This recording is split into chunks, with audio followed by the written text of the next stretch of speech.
Hello. हाँ, सच्चाई कौन जी? साहिब जी, ये अनंगपाल बोल रहे थे। आप एक दिन आपके सत्संग में सुना था मैंने, अनंगपाल बिंदा जी। ये जहांगीरपुर से है, ये रानी बाग से? नहीं, राजस्थान का था ये। राजस्थान का भाभी। बस यही पूछना था, क्योंकि मेरे बेटी के ससुर का नाम था अनंतपाल, और वो नाम ले रखा था मेरे गुरु जी से, नाम लिखना, और उसने मेरी बेटी की हत्या कर दी। परेशान हूँ। नाम ले रखा था? हाँ जी, नाम ले रखा था, वो उनके ससुर थे। हाँ। हत्या कैसे हुई? जहर खाया जी मेरी बेटी ने, उनको भी न परेशान करा, जब तो खाया या खिलाया, मेरे को ये पता नहीं। मेरी बेटी ने कुछ पता नहीं पाल। अच्छा। 5 महीने शादी में हुए थे बस। काफी पैसा लगाया मैंने बड़ी मुश्किल से। कहाँ से हो आप? ये मुर्गा के पास बक्कर वाला। अच्छा। बक्कर वाला गाँव। तो बेटी ने नाम लिया हुआ था? नहीं, बेटी ने नहीं लिया हुआ था। और उसके ससुर ने? ससुर ने और सास ने, दोनों ने लिया हुआ था। और जवाई? नहीं, जमाई ने नहीं लिया था, जमाई ने ही किया ये कांड। अच्छा। हाँ जी। मैं कैसे शांत हूँ? मेरे को कुछ ऐसा दो मैं जिससे मेरा दिमाग थोड़ा शांत हो जाए। मैं बहुत परेशान हूँ, मैं पागल हो रही, क्योंकि 5 महीने हुए थे। मेरी बेटी सीए थी, मैंने बड़ी मुश्किल से ये बनाई थी। मेरी एक सीए बेटी थी, 5.5 फुट हाइट। मैं बहुत परेशान हूँ। तो क्या मतलब बात क्या बनी थी कि क्या हो गया था? तो हमको पता नहीं था हमारे के बीच में और उसके बीच में क्या हुआ, ये पता ही नहीं चल रहा। कुछ तो समझ में नहीं आ रहा है हमको। सोच के बेटी तो बता नहीं पाई। तो आपने कोई कानूनी कार्रवाई की आगे? अभी उस टाइम तो हमने किया नहीं कुछ, उसको तो हमको कुछ पता ही नहीं था मामला। मैंने आधे घंटे पहले बेटी से बात की थी, तो उसने बोला था मेरे को, मम्मी मका क्या हम तुमने मेरे को करोड़पति के घर ब्याह दिया। मैंने बोला था मेरे को नॉर्मल आदमी चाहिए, और मैं परेशान, मैं बहुत दुखी हूँ। मका क्या हो गया, क्या बात हुई बेटे, ये तो बताओ पहले। बोला फिर मेरे दादा ससुर गुस्से बैठे, वो खाना नहीं खा रहे, और पापा ने कई बार खिलाने के लिए गए तो उन्हें खाया नहीं, मैं भी गई तो नहीं खाया। तो मैं कहा बेटा ये तो कोई बड़ी बात नहीं है। मैं कहा ये तो कोई बड़ी बात नहीं बेटा, ये तो क्या बात होगी, जब तेरे और बड़े रहे, तेरी सास रही, तेरे ससुर रहे, वो आप खिलाएंगे, आप मना लेंगे, तेरे को क्या तकलीफ है? अभी तो 5 महीने तो शादी को हुए थे। तो उसने मेरे को ये बताया जी, और आधे घंटे के बाद फिर मैंने समझाया, मैं बेटा ये कोई बड़ी बात ना है, तूने खाना बना लिया? बोली हाँ बना लिया। मैं कहा तो खा ले। बोली नहीं अब आएंगे, सौरभ नाम था मेरे दामाद का, और बोले अब आएंगे सौरभ तो खा लेंगे। बोली फिर उसका ऑफिस का काम शुरू होता, उसकी नाइट शिफ्ट थी, घर से ही चल रहा था। बोला कि सौरभ आएंगे तो खा लेंगे, बस ऐसा बोल के उसने बोली मम्मी मेरी मीटिंग शुरू होगी, अब मैं काम कर रही हूँ। बस आधे घंटे के बाद मेरे पास कॉल आ गया कि आपकी बेटी ने जहर खा लिया। वो क्या होती है उसमें पुड़िया पड़ी गेहूँ डालने की, वो खा ली। बस भी हम तो हॉस्पिटल में पहुंचे, उसकी हालत खराब थी, और 2 घंटे के बाद बेटी खत्म हो गई।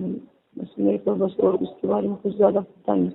मैं तो जी पहले उसको वो मान ली दोषी ने कहा ये क्या किया, मेरी बेटी इतनी मैंने पढ़ाई लिखाई, तुम तो अपने पैरों पर खड़ी करी, मतलब छोटी सी बात में क्यों खाया तूने, ऐसे क्यों किया? मैं तो उसी को दोष दे रही। लेकिन जब मैं अपनी बेटी का फोन लेकर आई ना उसके घर से, मैं और तो कुछ लेकर नहीं आई, फिर मैंने बोला मेरी बेटी का फोन दे दो, तो उसमें कुछ ऐसे मैसेज मिले कि वो लड़का बूढ़ा बदतमीज आईसी जुआरी ऐसा कुछ था। पर मेरे को बिल्कुल पता नहीं क्यों भी फिर नहीं, मेरी बेटी ने कभी बताया। उसकी एक सहेली थी, उसने बताया कि मेरे को बताया था उसने। अब और मेरा परिवार बहुत अच्छी है, मेरी फैमिली बहुत अच्छी है, लेकिन ये है ना वो थोड़े से भी गलत रास्ते पर चले। मैं धीरे धीरे इसको लाइन पे ले आऊंगी, फिर मम्मी को मत बताना, वो परेशान हो जाएगी, वो बीमार रहती है। उसने उसकी सहेली ने बताया ये भी मेरे को, लेकिन कुछ नहीं पता। फिर उसकी फोन से मेरे को ये पता चला कि ये लड़का ऐसा था। तो इसलिए वो आपने एक दिन इसमें जिक्र किया हो था, आपके सत्संग में सुना था मैंने कि अनंत पाल गुंडा, मैंने शायद कुछ सुन का फिर वो ही हो। ना ना, वो तो राजस्थान का था, वो तो मर लिया। अच्छा जी, अच्छा अच्छा। अब जी कुछ अभी थोड़ा सा मेरा दिमाग शांत तो हो गया। आपको कितना टाइम हो गया नाम लिए हुए? मैंने सर जी 8-9 महीने हुए होंगे शायद। यहीं से मुंडका से लिया था? हाँ जी, यहाँ से मुंडका से लिया था? हाँ मुंडका से लिया था जी, मुंडका से। अब देखो बहन, इसमें तो कोई अब ऐसी घटनाएं तो देखो बहुत सारी होती हैं, और आपकी बेटी ने नाम नहीं ले रखा था, सबसे बड़ी बात ये। अगर नाम लिया होता तो परमात्मा ऐसी घटनाओं को टालता है। अब उसका संस्कार ही थोड़ा कमजोर था बहन जी, और फिर बस इतना ही भाई मतलब इतना समय था बस उसका, आप ये समझ लो अब।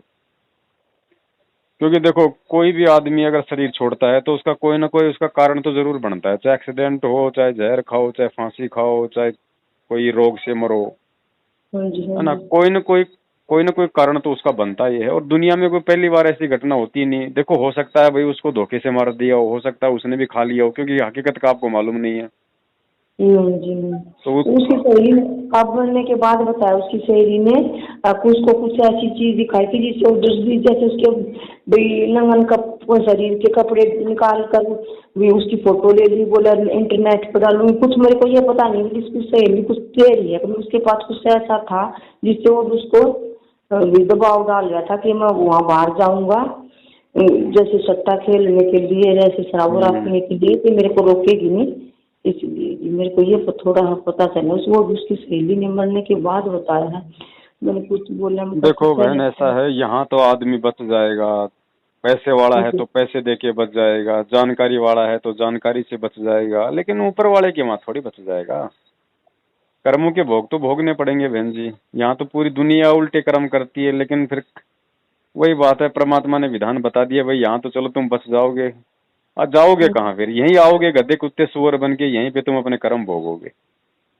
और आपके बच्चे का भी देखो कोई पिछले जन्म का उसके साथ कोई ऐसा ही ऋण संबंध था, क्योंकि परमात्मा कहते हैं ना कि एक लेवा एक देवा दूतम, कोई किसी का पिता नहीं पुतम, ऋण संबंध जुड़े सब नाता, अंत समय सब बारह बाटा।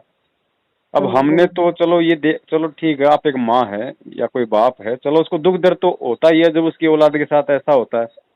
लेकिन ज्ञान से हमें गुरुजी ने ये भी तो बताया ना बहन जी कि आज अगर उसके साथ ऐसा हुआ है तो पिछले जन्मों का उसका उसके पति के साथ या जिसने भी उसके साथ ऐसा किया है उसके साथ उसका कोई संबंध था।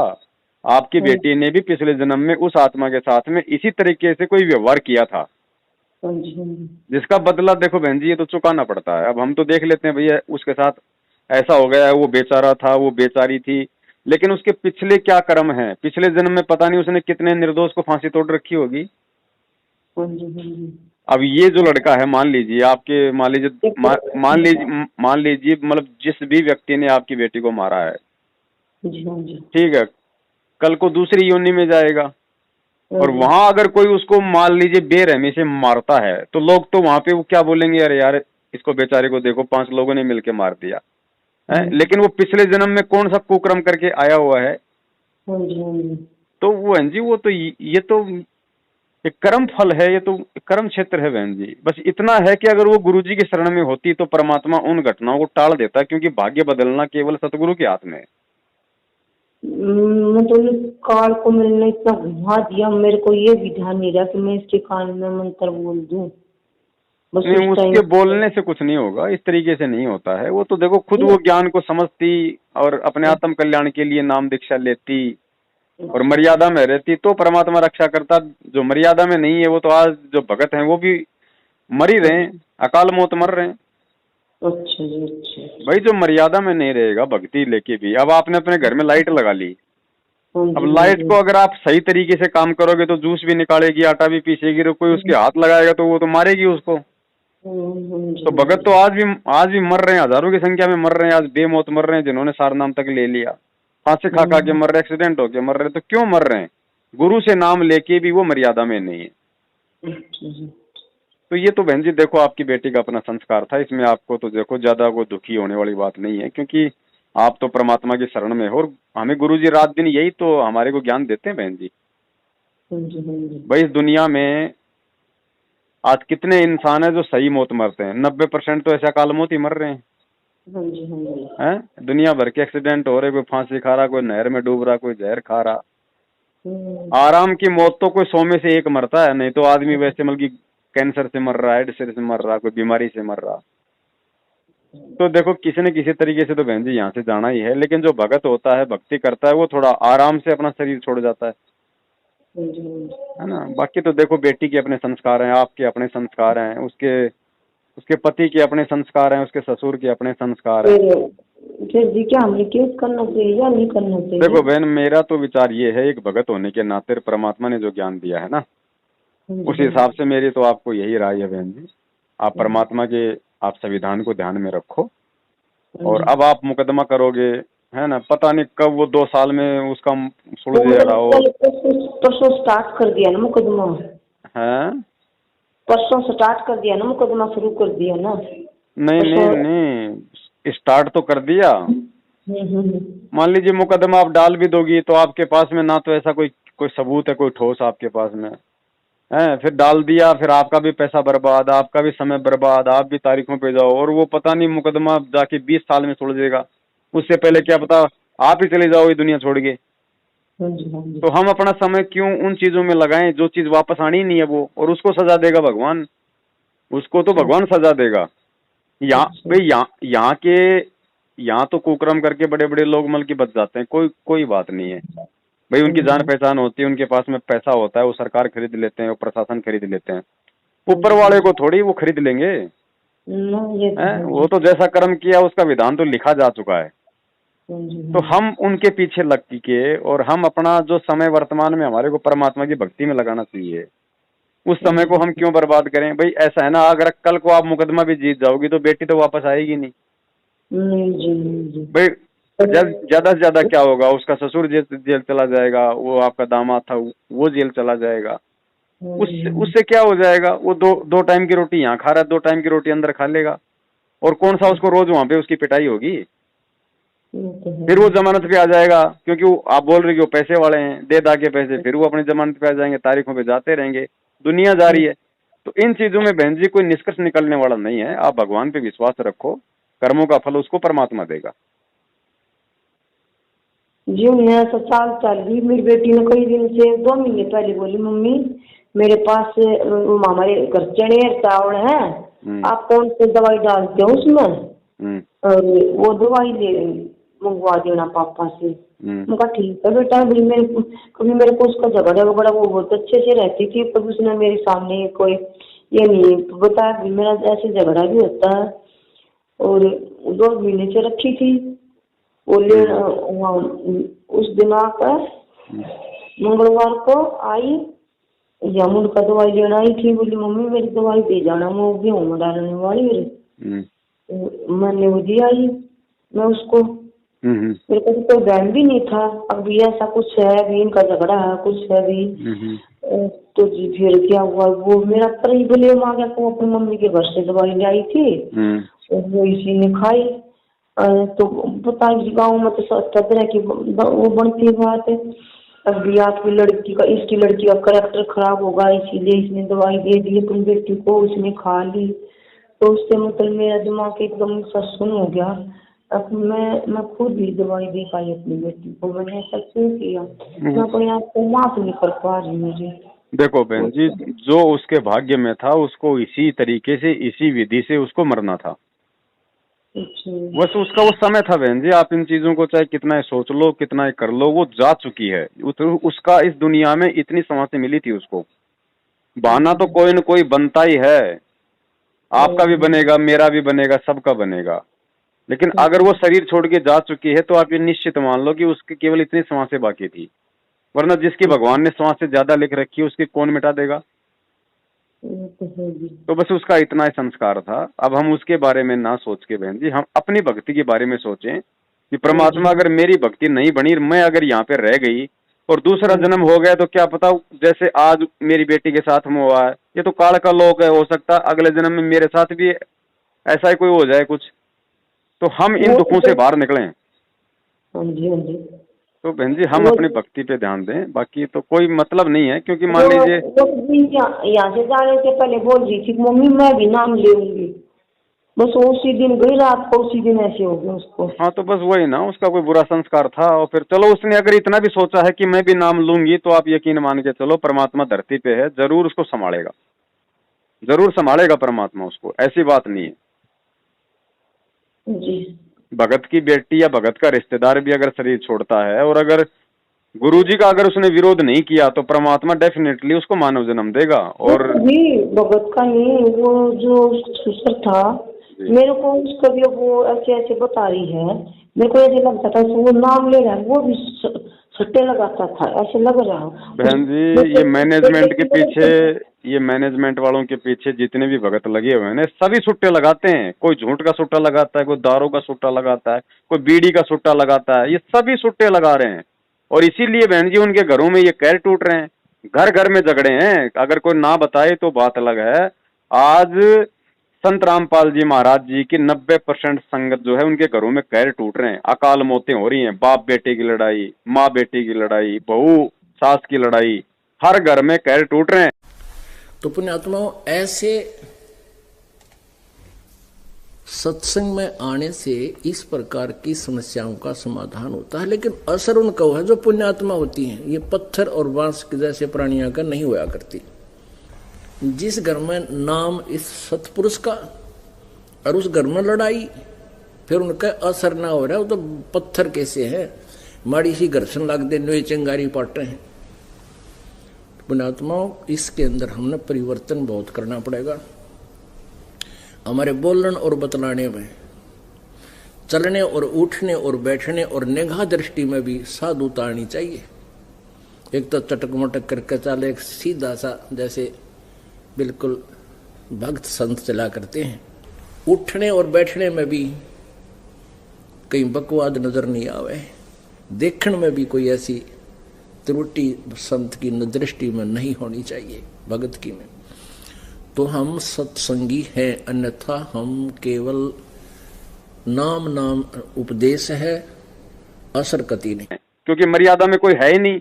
मैनेजमेंट ने सबकी मर्यादा तोड़वा रखी है, पीले पर्चे को उनका गुरु बना के सबसे राजनीति करवा दी, सबको आरक्षणों में बैठा दिया, सबसे। अब एक बात बताओ, जब गुरुजी के विधान के खिलाफ संगत अगर मैनेजमेंट को पैसा देगी, दान ज्योति पाठ देगी, तो उनके घरों में कहां से फूल बरसेंगे? कुपात्रों को दान दोगे तो कांटे तो तुम्हारे घर में बिछेंगे। तो सुखी कोई नहीं है बहन जी, कुछ सत्सेवकों को छोड़ के, जो परमात्मा को परमात्मा मानते हैं, मर्यादा में रह के भक्ति कर रहे हैं। जब रिश्ता हुआ तो मैंने जब ये सुना कि मेरे भी दोनों नाम ले रहे हैं, मेरे को बड़ा खुश हुआ था कि बड़ी अच्छी फैमिली बिल्कुल भी नाम ले रहे हैं, तभी उसके विचार भी अच्छे होंगे, उनके उसके भी विचार होंगे। मेरे को नहीं पता। इस लड़के पर खुद अब 4 दिन पहले उसका बाप नाम दिवा के ले आया, नाम तो दिवा ले आया पर खेला वो लॉटरी, ये जुआ। बहन जी ऐसे नाम लिया हुआ काम नहीं करता ना। अब ये नाम तो ज्ञान को समझ के, जब तक खुद की आत्मा अंदर से उस चीज की इच्छा नहीं करेगी कि मुझे नाम लेना चाहिए, मुझे मेरे मोक्ष के मार्ग की तरफ आगे बढ़ना चाहिए, तब तक ये नाम काम ही नहीं करेगा। अब नाम दिलवा दिया, हो सकता है उसने बाप की शर्मा शर्मी में नाम ले लिया। अब आप कह रही हो सट्टा भी खेलता था, जुआ भी खेलता था, फिर काहे का भगत था वो? हाँ जी, मेरे को तो लग रहा है उसका बाप भी खेलता है। अब खेलता हो कोई बड़ी बात नहीं बहन जी, उसका बाप जिन लोगों के पीछे चल रहा है वो सब खेलते हैं, सब खेलते हैं। वो इन आश्रमों में क्या होता है? अरे ये लोग जो गुरुजी के रहते सहते बरवाला आश्रम में सारी अय्यासियां करते थे, उल्टे कुक्रम करते थे, आज गुरुजी के पीछे संगत के दान पे जो आश्रम खोल के बैठे हैं, ये मुंडका दिल्ली विल्ली जहां भी, आज ये क्या नहीं करते? सब कुछ करते हैं बहन जी। जगत वालों से गया गुजरा इनका आचरण है। तो इनके पीछे जो भगत लगे हुए हैं वो क्या करेंगे बहन जी? इसीलिए बहन जी आपकी बेटी के साथ ये हो गया। वरना आप विचार करो, गुरुजी तो कहते हैं कि जिस घर में परमात्मा की वाणी चलती हो, उस घर में तो काल जो है 20 कदम दूर रहता है। अब आप तो कह रही है कि उसके पति ने भी नाम ले लिया था, उसका ससुर भी नामदानी था, उसकी सासू भी नामदानी थी, हैं? हाँ जी। तो फिर क्यों हुआ बहन जी उस घर में ऐसा? ये तो है मर्यादा जी। नहीं है ना भाई। हाँ जी, हाँ हैं? जी। ये जितने भी लोग जिन्होंने गुरुजी की मर्यादा तोड़ी है बरवाला कांड के बाद में, या आज वर्तमान तक, सबको हाँ जी। सच्चाई का पता होने के बाद भी अगर जो लोग इनके साथ में लगे हुए हैं, बहन जी उन सब के घरों में कैर टूट रहे हैं, जिसके नहीं टूटे तो उसके टूटने वाले हैं। जी वो उसका जो थे ना दादा ससुर, तो वो एएसपी थे, मतलब उसमें 2 नंबर से मतलब बहुत कमाई कर रखी थी। अब मेरे को ये लग रहा है मैंने उस घर में बेटी नहीं देनी थी, वो 2 नंबर की कमाई थी। नहीं देखो बहन जी, बात ऐसी है, आपकी बेटी अगर उपदेशी होती जब तो उसका बाल विवाह का नहीं होता, अगर मर्यादा में रहती तो उसके दादा ससुर ने चाहे कितनी प्रॉपर्टी चाहे 2 नंबर से इकट्ठी कर रखी हो। अच्छा परमात्मा जी। कहते हैं कि कबीरा तेरी झोपड़ी गल कटियन के पास, जो करेगा सो भरेगा, तू क्यों भैया उदास। आपकी बेटी अगर परमात्मा की भगत होती, नाम लिया होता, अपनी भक्ति करती, तो चाहे उसका पति 2 नंबर से कमाओ चाहे उसका ससुर 2 नंबर से कमाओ, उस बेटी पे कोई आंच नहीं आने देता परमात्मा। अच्छा जी। अच्छा। लेकिन एक तो आपकी बेटी ने नाम ले रखा था, दूसरा आपने ऐसे घर में बेटी ब्याह दी जहाँ पे लोग परमात्मा की मर्यादा में नहीं थे नाम लेके भी। मेरे को तो पता नहीं था ना। इसीलिए तो ये बहन जी हम मर्यादा मना नहीं कर थी। रहे हैं ना कि भाई ये 2014 के बाद में ये जो रमैनियां करवा रहे हैं, ये रामायण बना दिए इन्होंने गुरुजी की रमैनी को। इनको पाठ अच्छा। का पैसा चाहिए, फिर चाहे चाहे गधे के साथ में चाहे घोड़ी को दे दो, चाहे घोड़ी के साथ में चाहे गधा बांध दो, कोई दिक्कत नहीं इनको, इनको केवल पैसा चाहिए मैनेजमेंट वालों को। जैसे मैं नाम ले रही थी तो मेरा उसको कोई वो असर नहीं मिलता था उसको, जैसे लड़की को। बहन जी देखो ऐसा है, लड़की के संस्कार भाई अपने अलग हैं, आपके संस्कार अपने अलग हैं। आपकी बच्ची मान लो अगर 2-3 साल तक की होती ना, तब तो परमात्मा आपकी भक्ति के कारण भी उसकी रक्षा करता, क्योंकि वो नादान थी, वो अनबोल थी। अब आपकी बच्ची तो खुद अपने पैरों पे खड़ी थी, वो सीए थी। हाँ जी, अब इतनी बड़ी हो के यदि खुद वो अपने आत्म कल्याण के लिए चिंतित नहीं होगी, तो आपकी भक्ति से परमात्मा उसकी कहाँ तक रक्षा करेगा। अब तो ऐसा है बहन, देखो जो हो गया सो हो गया, उसके ऊपर सोचने से या कोई चिंता करने से कोई मतलब तो निकलने वाला नहीं है। हैं? आप अगर अपनी भक्ति पे ध्यान दोगी, अगर परमात्मा के प्रति थोड़ा सा आगे बढ़ोगी और अपनी मर्यादाओं का ध्यान रखोगी, तो बहन जी हो सकता है परमात्मा आप पे दया बनाए रखे।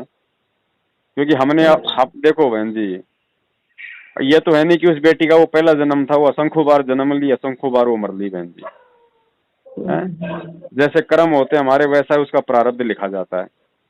हमें भगवान मिल गया, हमें मौका मिल गया, हमें ऐसी घटनाओं से हमारे को मतलब विचार करना चाहिए, हमारे को सबक लेना चाहिए और परमात्मा की तरफ और ज्यादा विश्वास के साथ हमारे को आगे बढ़ना चाहिए कि भैया यहाँ कोई किसी का नहीं है। अरे जब गुरुजी के बेटा बेटी खुद अपने गुरुजी के नहीं हुए हैं, आज गुरुजी को जेल में करवा के खुद वो भगोड़े बन के घूम रहे हैं, संगत को लूट रहे हैं, बहन जी यहाँ कौन किसका है सिवाय इस परमात्मा के। लोगों ने यहाँ पे परमात्मा को नहीं बख्शा, सोचो आपकी बेटी को कौन बख्शने वाला था यहाँ पे। ये तो है जी। तो बहन जी इस पे सोचने की कोई वो बात नहीं है। ये तो देखो आज नहीं तो बहन जी 20-30 साल बाद उसको तो वैसे शरीर छोड़ना था, क्योंकि आजकल 60-70 साल आदमी जीता है, तो किसी न किसी कारण से तो जाना ही था बहन जी। अगर कल को अगर वो एक्सीडेंट में मर जाते, फिर आप किसको दोष देती। मैं अपने आप को जो दोष दे रही हूँ कि उसको मैंने ये क्यों देखा ही। देखो उसमें आपका दोष नहीं है ना, आपने कोई उसको मतलब कोई पीने के लिए तो दी नहीं थी, भाई उसने तो अनाज में रखने के लिए ली थी, तो आपने उसको जाके वो दे दी, तो इसमें आपका दोष थोड़ी, आपको थोड़ी पता था कि भाई ऐसी ऐसी घटना हो जाएगी, तो आपका दोष नहीं है इसमें। अब मान लीजिए मेरी पत्नी या मेरी मान लीजिए कोई परिवार में है और वो सब्जी काटने के लिए मेरे से चाकू मंगवाती है और मैं मार्केट से 5 रुपए का चाकू ला के दे देता हूँ और शाम को अपना गला काट लेती है, तो मेरे को थोड़ी पता था इस बात का, उसमें मेरा दोष थोड़ी है, मैंने तो सब्जी के लिए ला के दिया था। तो इन चीजों पे आप ज्यादा चिंतित ना हो बहन, परमात्मा को आप एक काम करो बहन, देखो कहीं ना कहीं आप भी परमात्मा की थोड़ी मर्यादाओं से दूर हो, है ना। हाँ जी मैं कोई दिन से तो बिल्कुल। हाँ तो आप सबसे पहले तो आप इस चीज को है ना थोड़ा सा विचार करो शांति से, ठीक है, सोच समझ के। दुनिया की बेटियां शरीर छोड़ रही हैं, दुनिया के लोगों की बेटियां तो कैसी कैसी निर्मम हत्या से मारी जाती हैं, उनको आग में जला दिया जाता है, बताओ मतलब देखो जिसका जैसा संस्कार है वो तो वैसा जाएगा जब तक परमात्मा के शरण में नहीं है। तो सबसे पहले तो बहन जी आप अपने सतगुरुदेव जी से जो भी आपसे जाने अनजाने में गलतियां हुई हैं दंडवत करके मालिक को क्षमा याचना करो और आगे से परमात्मा से प्रार्थना करो कि परमात्मा जो हो गया सो हो गया, परमात्मा आप अपनी इस दासी को संभाल के रखो और परमात्मा मेरे से जो है अच्छे से जो है आपकी भक्ति करवाओ परमात्मा। और ये जो फालतू के विचार जो है मेरे दिमाग में आते हैं, परमेश्वर आप इनको थोड़ा दया करो कि मेरे से ये हटें, और थोड़ा गुरु जी के मतलब सत्संगों की तरफ बहन थोड़ा ज्यादा बढ़ोगी तो इन चीजों से आपका ध्यान हटेगा। मैं तो जिस टाइम मैंने कॉल करके फिर उसकी बेटी के पास कॉल किया, फिर पहले भी मैं सत्संग सुनी थी, उसके बाद भी मैंने सत्संग सुन ली थी। सत्संग के बीच में ही उसके ससुर का कॉल आया कि ऐसे ऐसे हो गया। मैं तो चल ही सत्संग रहा था मेरा। कोई बात नहीं बहन जी, वो तो देखो जो होना था वो हो गया, उसमें आप और हम कुछ नहीं कर सकते। ऐसे तो खुद देखो परमात्मा की 5 आत्माएं, जब बरवाला कांड हुआ तो गुरु जी का आंखों के सामने वहीं पे मर गई, मरी कि नहीं मरी पुलिस वालों की लाठियों से, हैं? तो परमात्मा ने उनको क्यों नहीं बचाया? क्योंकि वो मर्यादा से बाहर थे भाई। गुरुजी ने कब कहा था कि तुम बाहर जाओ, तुम पुलिस वालों के साथ में झगड़ा करो? गुरुजी ने तो कहा था भैया अपने आश्रम में रहो। एक लक्ष्मण रेखा खींच रखी थी परमात्मा ने। आश्रम के अंदर जो था, क्या किसी का बाल बाका हुआ? जो बाहर थे, जो परमात्मा की मर्यादा के बाहर थे, मैनेजमेंट के कहने से बाहर बैठे हुए थे। अब जो परमात्मा की मर्यादा से बाहर हो जाएगा, गुरुदेव के आदेश से बाहर हो जाएगा, तो वो मरेगा और क्या होगा फिर उसका। तो अब उसका रीजन क्या होता है कि आश्रम के बाहर तो हजारों की संख्या में थे, फिर वो 5 ही क्यों मरे? क्योंकि उनके संस्कार भी कुछ ऐसे ही माड़े थे, और ऊपर से वो परमात्मा की मर्यादा में नहीं थे, आदेशों के बाहर थे, तो जिस कारण से काल का उन पे दाव लग गया, है कि नहीं? बाकी तो जो भगत हैं सारे उल्टे काम करते हैं, फिर भी उनका बाल बाका नहीं हो रहा, क्योंकि उनके पिछले संस्कार थोड़े मजबूत हैं। और एक बेचारा भक्ति कर रहा है, थोड़ी सी गलती कर देता तो काल का दाव लग जाता है, क्योंकि उसके पिछले संस्कार मजबूत नहीं, और वर्तमान में उसका कोई बुरा मतलब समय आ गया था, तो जिस कारण से फिर वो परमात्मा उसकी सहायता नहीं कर पाता। क्योंकि मालिक भी तो भाई काल के साथ में वचनबद्ध है ना बहन, जबरदस्ती तो परमात्मा भी नहीं करेगा यहाँ भाई। जो परमात्मा को समझ के परमात्मा की तरफ बढ़ेगा, उसी के लिए तो परमात्मा कोई 2-4 कोई वो करेगा। तो बहन जी आप तो अपनी भक्ति पे ध्यान दो, इन चीजों को आप छोड़ो। जो हो गया सो हो गया। उस बहन का इतना समय था, अब ना वो आनी है, वो मिट्टी हो चुकी है। वो अपने संस्कार आधार से किसी दूसरी माँ के पेट में, या जैसा भी परमात्मा ने उसके भाग्य में लिखा हुआ था, उसको किसी भगत के घर में जन्म दे दिया या कहाँ दे दिया, वो मालिक की मर्जी है। क्योंकि देखो आज से पहले वो आपकी बेटी थी नहीं थी, आपको थोड़ी पता इस बात का। वो तो इस जन्म में आपकी बेटी थी, पिछले जन्म में वो कहाँ थी, वो किसकी बेटी थी, वो किसकी माँ थी, आपको मालूम है? ये हमारे नहीं है बहन जी। गुरु जी सत्संगों में रात दिन यही तो हमारा अमल की भ्रम तोड़ते हैं कि भाई वो मेरी आत्मा है, तेरे पास तो खाली तेरे संस्कारवश थी, वो पिछले जन्म का कोई लेन देन था जिस कारण से तेरे परिवार में तेरी माँ बेटा भाई बहन बना के आई हुई थी, है? वो तो परमात्मा की आत्मा थी। पिछले जन्म में कहाँ थी हमें नहीं पता, अब आगे कहाँ गई हमें नहीं पता, तो हमारे कहाँ थे वो? हम कहाँ थे पिछले जन्म में? हम किसके माँ बाप बेटे थे हमें नहीं पता। तो इन आत्माओं के ठेकेदार हम नहीं है बहन जी। वो जब तक थी तब तक आपने सेवा पानी की, उसको पढ़ाया लिखाया, आपने अपनी जिम्मेदारियां पूरी कर दी। बाकी उसका भी तो अपना संस्कार है, उसको आप थोड़ी मतलब कोई वो काट सकती हो, है कि नहीं? तो बहन जी परमात्मा ही ये संस्कार ये काट सकता है, ये बढ़ा सकता है। परमात्मा की शरण में वो थी नहीं। अब आपके पास में मौका है फिलहाल बहन जी, क्योंकि आपके पास में श्वासें बाकी हैं, तो आप इन श्वासों को परमात्मा की भक्ति में, परमात्मा के चिंतन में, परमात्मा के सुमरण में लगाओ, ताकि हम कुछ फायदा उठाएं।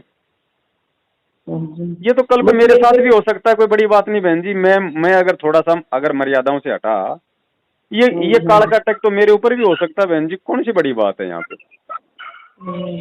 आए दिन हजारों लोग मरते हैं, एक्सीडेंट से मर रहे हैं, कोई कैसे मर रहा है, कोई हॉस्पिटल में मर रहा है, कोई कहीं से मर रहा है। जाना तो है ही बहन जी यहाँ से। ये जी थोड़ा सा लोग जैसे गाँव वाले बाहर निकलते कुछ उसके बारे में बोलते थे, मेरे को थोड़ा सा बर्दाश्त कम कर पा रही हूँ मैं, क्योंकि मेरी आत्मा बिल्कुल टूट चुकी थी उस टाइम। कोई बात नहीं, देखो दुख होता है, हम भी मानते हैं बहन जी इन चीज को, लेकिन आप और हमें इतना दुख नहीं होना चाहिए जितना एक जगत वाले को होता है। क्योंकि जगत वाले को ज्ञान नहीं है, उसको परमात्मा के सत्संगों का नहीं पता, उसको विधान का नहीं पता। अब परमात्मा हमें आके यही तो सारी जानकारियां देते हैं, भाई तुम कौन हो, क्या हो, ये बेटा बेटी कौन है, तुम्हारे घर में क्यों पैदा हुए, क्या ये संस्कार हैं, यही सारी चीजें तो गुरुजी हमें बताते हैं सत्संगों में। और ये बहन जी आपकी भी अभी ये जो है वो परीक्षा थी आपकी भी। जब आपकी बेटी गई तो आपने विचार करना चाहिए था गुरुजी के सत्संगों के आधार से कि भैया ये तो परमात्मा के अंश हैं, ये तो आने जाने हैं। आज मेरे घर में था, कल को किसी दूसरे के घर में जाएगा, तीसरे दिन किसी तीसरे के घर में चला जाएगा। हमने अपने आत्म कल्याण की तरफ आगे बढ़ना बहन। अब उसकी कंडीशन को देखकर मेरी थोड़ी सी कोई बात नहीं बहन जी, आप केवल अपनी बेटी की कंडीशन के लिए चिंतित हो, जबकि दूसरे की बेटियां भी तो इसी तरीके से मर रही हैं। हम उनके बारे में क्यों नहीं सोचते? वो भी तो किसी की बेटी है, हम उसके बारे में तो नहीं सोचते। हमारी बेटी के साथ हुआ तो हमें चिंता हो गई। इसी भ्रमणा को तोड़ने के लिए तो गुरुजी हमें सत्संग सुनाते हैं कि भैया ना तो दूसरे की बेटी उसकी बेटी है, ना तेरी बेटी तेरी बेटी है, सारे के सारे परमात्मा के बेटे बेटियां हैं, आप और हम भी। तो हमसे ज्यादा दुख तकलीफ तो उस भगवान को होती होगी ना। चलो हमें तो नहीं पता था, लेकिन उस अंतर्यामी गुरु को तो पहले पता था ना कि उस बेटी के साथ में अब क्या होना है, या लाखों लोग जो मरते हैं दिन में उनके साथ में क्या होगा। फिर भी वो उनकी रक्षा नहीं करता। क्यों नहीं करता? क्योंकि परमात्मा का विधान है, जो जन मेरी शरण है ताका हूं मैं दास। परमात्मा तो उसी की रक्षा करे ना जो उसकी शरण में होगा, या फिर उसकी रक्षा होगी जिसके पिछले भक्ति संस्कार थोड़े मजबूत हैं। और तो कोई तरीका है ही नहीं यहाँ पे रक्षा का।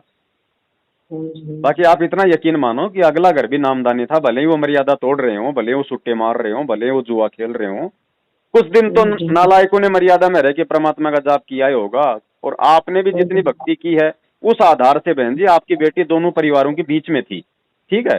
तो परमात्मा, आप इतना मतलब आप जी विश्वास रखो कि अब तक तो उस आत्मा को परमात्मा ने किसी दूसरे भगत के घर में भेज दिया होगा।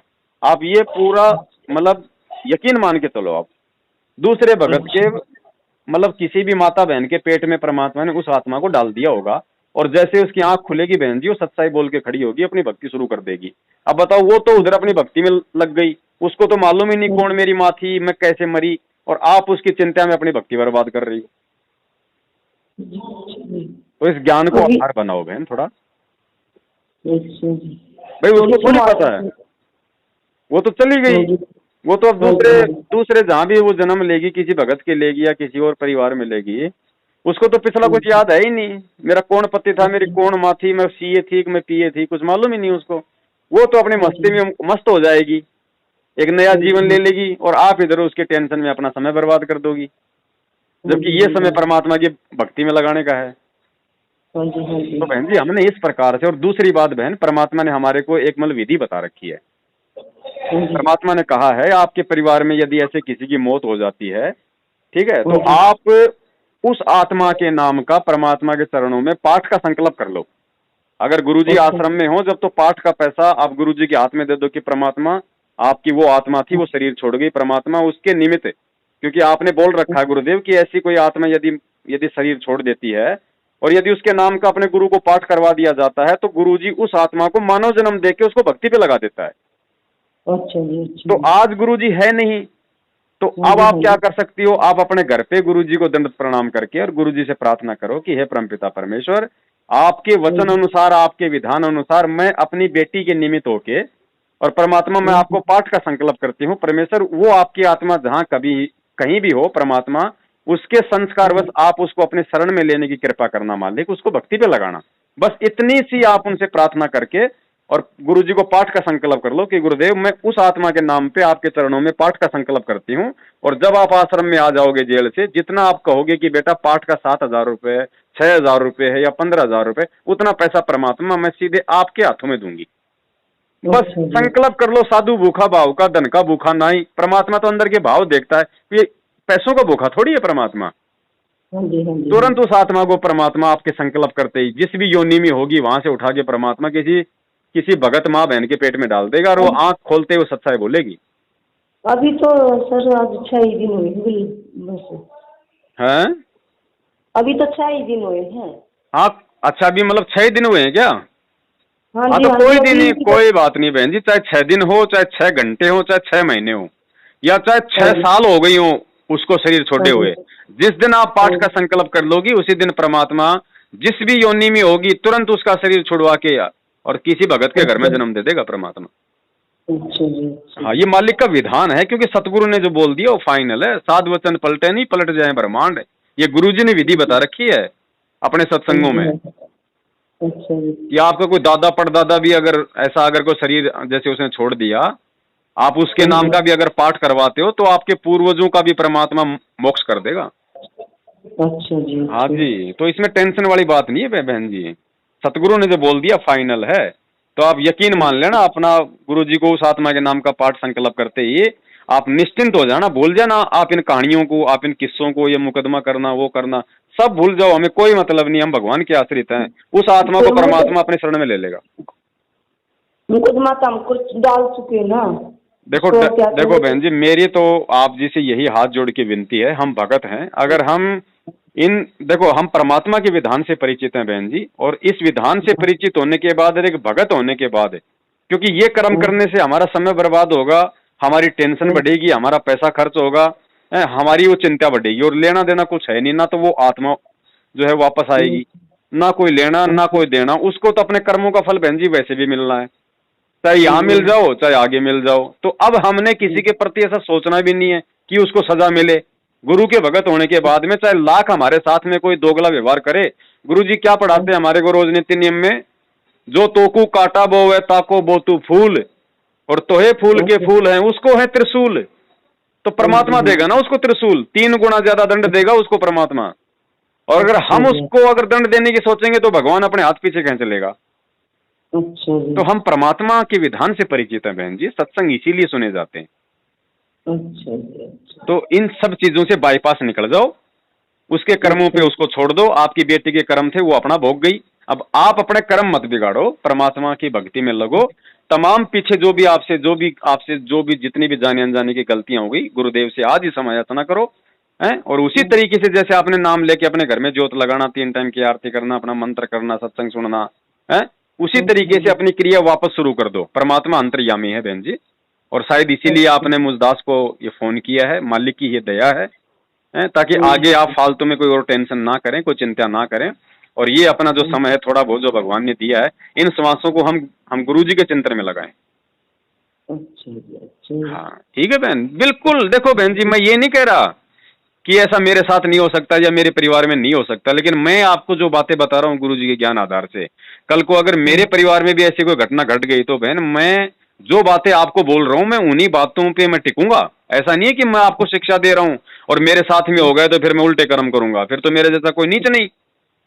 तो संदेश देने का भी अधिकारी वो ही है जो खुद गुरु जी के वचनों पे चलता हो, और तभी मेरी बातों का आप पे असर होगा, नहीं तो मेरी बातों का आप पे असर भी नहीं हो सकता। तो इस प्रकार से बहन हमने देखो बड़ी मुश्किल से दाव लगा बहन जी, असंख्य युग बाद ये भगवान मिला हमें। और ये काल क्या चाहता है, काल की तो यही चाल है ना, देखो सामने आके तो वो लड़ाई लड़ता नहीं, तो गुरुजी ने क्या बताया, वो ऐसी चाल चलता है, वो सारा दिन वो हमारे को किसी न किसी चिंता में डुबोए रखता है, ताकि ये जीव जो है भक्ति की तरफ ना ही आगे बढ़े, और ही टेंशनों में ये 24 घंटे ये फंसा रहे। तो था तो वो काल का झकझोल था सारा का सारा। अब परमात्मा ने ज्ञान हमारे को इसीलिए तो दिया है कि बेटा इस काल की चाल को समझो, ये नहीं चाहता कि तुम्हारा ध्यान भक्ति में लगे, तुम्हारा ध्यान इन्हीं बेटा बेटियों में, इन्हीं फालतू की बातों में लगा रहे, और ये जो थोड़ी बहुत जो तुम्हें सांसें मिली है परमात्मा की तरफ से, इनको तुम बर्बाद करके निकल जाओ। तो बहन जी यहाँ तो सबके साथ ही ऐसा होता है, कोई बिरला ही ऐसा होता है जो आराम से अपना शरीर छोड़ता है, नहीं तो ये कलयुग है।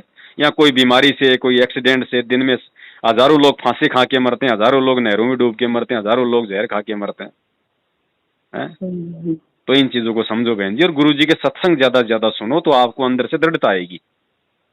मैं तो जी मतलब ये होने से पहले पूरे दिन इसमें बहुआरी काम तो कर ले, मैं तो सत्संग सुनती रहती, उस टाइम भी मैं तो सत्संग, इससे पहले भी मैं तो सत्संग सुन रही थी, उसका फोन आया। और आपके जो भगत जी हैं उनको भी थोड़ा समझाओ कि देखो जी जो हो गया सो हो गया, अब हम अपना क्यों समय और अपना पैसा बर्बाद करें फालतू में, सजा देगा भगवान देगा, उसके कर्म उसके साथ है नालायक के।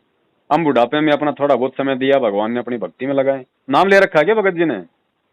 नहीं जी, मैं अकेली राम वाली हूँ। कोई बात नहीं, आप उनको ये बातें जरूर बताना, उसके बाद अगर भगत जी नहीं मानते हैं तो आप जोर जबरदस्ती मत करना, क्योंकि देखो फिर भगत जी का अपना संस्कार है, आपके अपने संस्कार है बहन जी, यहाँ दबाव नहीं दिया जा सकता यहाँ किसी को भी, और ना दबाव देने से कोई मानता है। आप उनसे प्रार्थना कर सकते हो कि जी देखो अगर वो बेटी हमारी होती या उस बेटी का आगे जीवन होता तो उसको मार कौन सकता था, लेकिन हमारी बेटी का समय केवल इतना ही था, और जिसका समय इतना हो।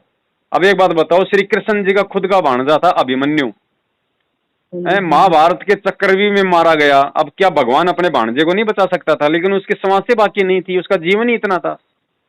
तो आपकी बेटी को कौन बचा देगा जब श्री कृष्ण अपने भांजे को नहीं बचा पाया? और बचाने वाला था ये भगवान जो आज इस धरती पे है, प्रकट है। अब वो उस भगवान की शरण में थी नहीं, तो अब उसको भगवान शरण में ले लेगा। जो विधि परमात्मा ने बताई है, आप उनके नाम का पाठ का संकल्प कर लो, निश्चिंत होकर अपनी भक्ति करो, परमात्मा उस बेटे को किसी भगत के घर में जन्म देगा, आप निश्फिक्र रहो। दास आपको गुरु जी का वो सत्संग भी भेज देगा ताकि आपको शांति मिले कि हाँ मेरे गुरु जी ने जो बोल दिया फाइनल है। भेजना जी प्लीज, मैं बहुत परेशान, मैं बहुत हाँ ही परेशान हूँ। ठीक है बहन, मैं ये आपका व्हाट्सएप नंबर है ना? व्हाट्सएप नंबर तो नहीं है ये। तो फिर आपको सत्संग कैसे भेजूंगा बताओ? मैं एक मिनट बच्चा था पूछूं व्हाट्सएप, समझोगे? ये मेरा नंबर व्हाट्सएप नंबर भी यही है। हाँ यही है सर। ठीक है, मैं इसी नंबर पे भेज दूंगा और कोई टेंशन नहीं बहन जी, निश्चिंत होके अभी गुरु जी को जाके दंडवत करो और उस बेटी के नाम का पाठ संकल्प करो और निश्चिंत हो जाओ बहन जी। बस सोचो आपने उधर संकल्प किया, उधर परमात्मा ने नए पेट में डाल दिया उसको। अच्छा जी, अच्छा। हाँ ठीक है बहन, ठीक है जी। सत साहिब जय हो बंदी छोड़ के। जय सतगुरु की संगत करते सकल कर्म कट जाई, अमरपुरी पर आसन होते जहां धूप ना छाई। परमात्मा कहते हैं जय सतगुरु की संगत करते, जय सतगुरु की शरण में चले जाते, ना तो श्राद्ध निकालने की जरूरत है, ना पिंड भरवान की आवश्यकता, और ना, क्योंकि वो भूत नहीं बने। हमारे जो भक्ति कर रहे हैं वो भूत प्रेत पितर की योनि में नहीं जाएंगे। और पुण्यात्मा, और यदि आपके पितर, आपके माता पिता, क्योंकि वो तो अंडरस्टूड है, जो भक्ति नहीं करके किसी ना किसी योनि में कष्ट उठा ही रहे हैं, कि भूत बने होंगे कि तो पशु पक्षी की योनि में होंगे। अब आपकी सच्ची श्रद्धा स्वाभाविक है कि आपकी आस्था भी जाएगी उनके प्रति के भगवान मेरे माता पिता की तो बहुत गुंडी दुरुक्ति हुई होगी, तो उसके लिए भी समाधान परमात्मा बताते हैं। आपके उन पितरों तक का छुटकारा आपकी भक्ति से हो जाएगा, और ऐसे हो जाएगा कि आपको पता भी नहीं चलेगा। इसका ये इतनी बेनिफिशियल है। कहते हैं भक्ति बीज होवे जो हंसा, और तारों तास के कुत्र वंशा। आने वाली 101 पीढ़ी तो पार होएगी, और जो पितर और योनियों में दुख पा रहे हैं उनका भी छुटकारा हो जाएगा। उसकी विधि बताई जाती है।